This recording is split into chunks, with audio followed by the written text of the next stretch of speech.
In this video, I'll detail how to react to messages with emoji and stickers on iPhone on iOS 18. So if you're having a conversation on your iPhone, whether iMessage or a normal message conversation, but you want to react to the message using emoji, stickers, and emoticon, then this video is going to walk you through how to do this step by step. So if you don't know this, you found this offer informative, please don't forget to like and subscribe.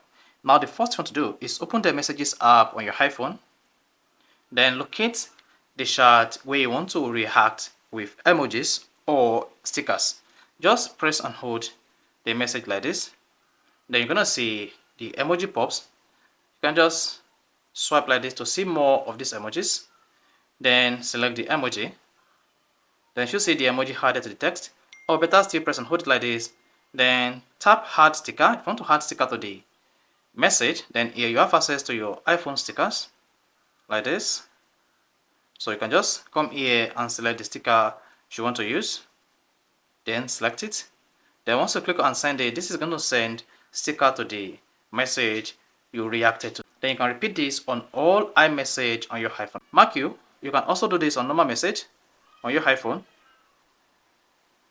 That is it. So that is basically how to react with messages on iPhone with emojis and stickers. So if you found this offer informative, please don't forget to like and subscribe.